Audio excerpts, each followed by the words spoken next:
Masih bersama dengan Ibu Sinta, kita akan membahas dampak non-COVID limbah APD terhadap ekosistem dan biota di perairan. Silahkan, Bu. Oke, yang berikutnya adalah dampak non-COVID, tidak terkait COVID. Limbah APD ini semua berbahan dasar plastik, dengan plastiknya polimer plastik bermacam-macam.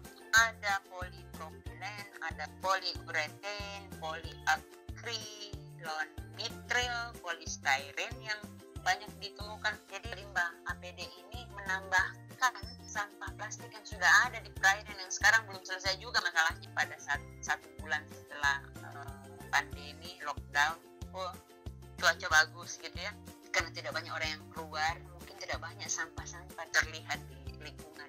Tapi setelah itu, sebelum new normal saja, tambah juga limbah plastik. Dari mana? Coba menurut Manjani? Dari limbah industri, Bu. Bukan, coba apa yang Manjani lakukan selama lockdown itu? Limbah rumah tangga? Limbah rumah tangga ya bisa dari apa?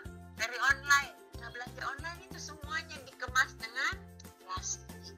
Jadi itu udah ada penelitian peningkatan limbah plastik akibat belanja online. Oke. Anyway, tapi kan kita concernnya ke limbah APD. 5 tahun terakhir ini pencemaran plastik menjadi sorotan publik karena mencemari lautan. Nah, sampah plastik ini juga terbawa oleh arus dari satu tempat ke tempat lain. Pergerakan arus, pergerakan air, arus dan gelombang membawa. Nah, oleh karena itu, kadang-kadang kita membuang sampah di sini, nanti bulan depan bisa sampai di perairan Australia, tergantung dari musim. Kalau musim barat dia bisa terbawa sampai ke Australia, kalau musim timur dari Australia nanti bisa terbawa sampai ke Cina. Sekarang ini musim timur.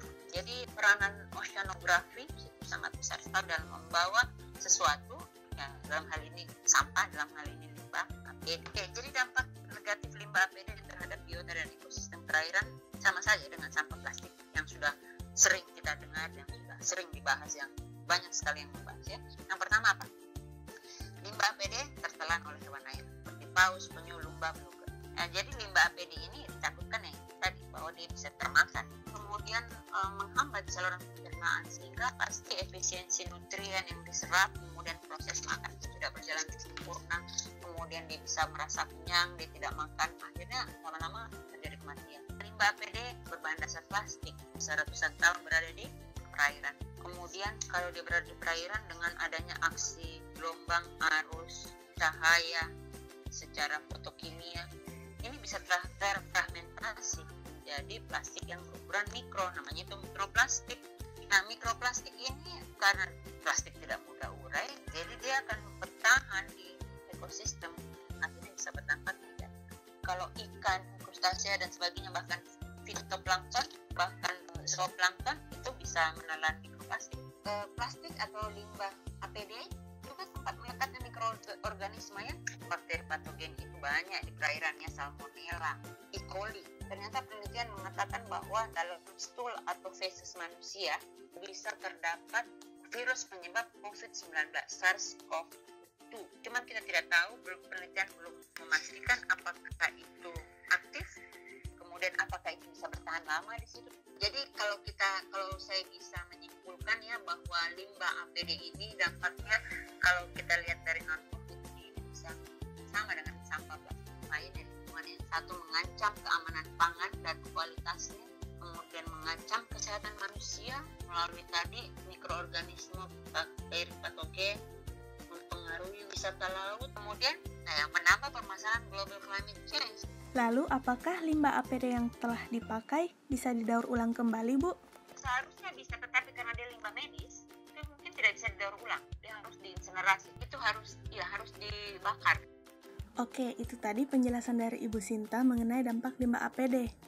Sekarang saya akan membahas tentang cara mengelola limbah infeksius atau limbah B3 dari penanganan coronavirus disease atau COVID-19 menurut Surat Edaran Menteri Lingkungan Hidup. Dilakukan langkah-langkah penanganan sebagai berikut.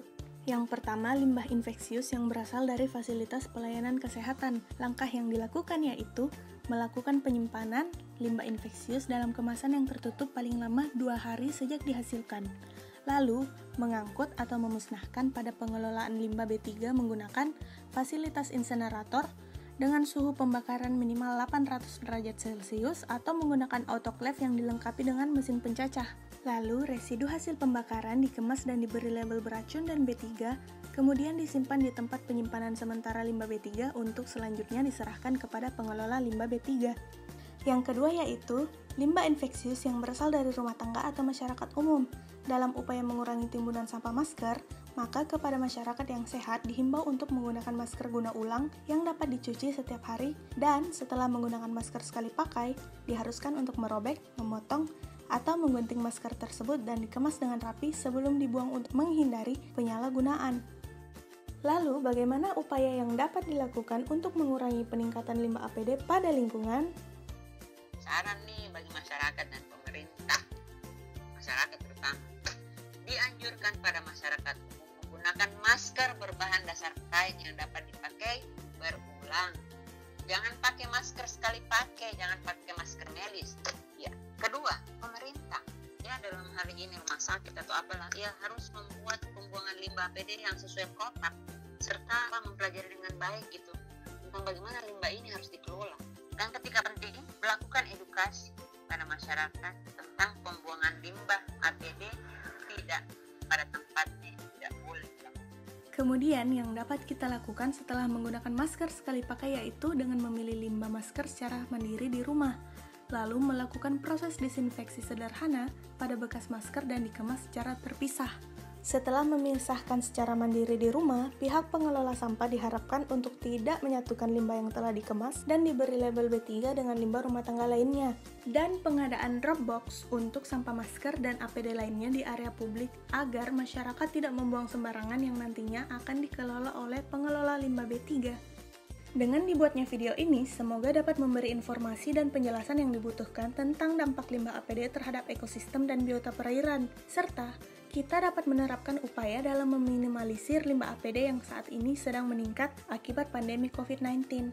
Terima kasih kepada Dr. Insinyur Sinta Werorilangi MSc yang telah memberikan penjelasan yang sangat-sangat bermanfaat guna menambah pengetahuan kita tentang dampak limbah APD pada ekosistem dan biota perairan. Saya Menjani Fatima Malahayati, terima kasih telah menonton video ini. Stay safe dan saling jaga. Jangan lupa di like, komen, dan share agar informasi lebih menyebar luas kepada masyarakat. Bye-bye!